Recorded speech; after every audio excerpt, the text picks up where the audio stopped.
அனைவருக்கும் வணக்கம். என் பெயர் மோகன் ராவ். நான் செமினி தோட்ட தமிழ் பள்ளியில் 5ஆம் ஆண்டு மாணவி. யுபிஎஸ்ஆர் தேர்வு மீண்டும் வேண்டும் என்ற முழக்கத்தை உங்கள் முன்வைத்து எனது உரையை தொடங்குகிறேன். யுபிஎஸ்ஆர் என்பது ஒரு முக்கியமான அடிப்படை தேர்வாக இருந்தது. இது மாணவர்களின் 6 ஆண்டுகளின் கல்வி செயல்பாட்டை மதிப்பீடு செய்யும் ஒரு தரமான வழியாக இருந்தது என்பது உங்களுக்கு தெரியுமா? ஆம், இந்த தேர்வு மாணவர்களை சுயமாக படிக்க வைக்கும், திட்டமிட்டு செயல்பட வைக்கும் ஒரு தள்ளுபடியாக இருந்தது. மேலும் மாணவர்களுக்கு ஒரு குறிக்கோளாகவும் இருந்தது என்பதை நான் ஆணித்தரமாக கூறுகிறேன்.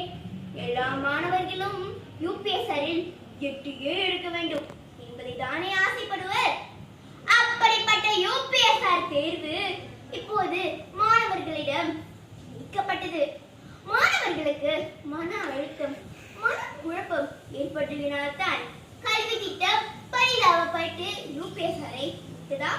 இல்லை, இன்றைய மாணவர்கள் அடுத்த சமுதாயம் என கல்வி திட்டம் விட்டதா? எனது பிள்ளை இப்போது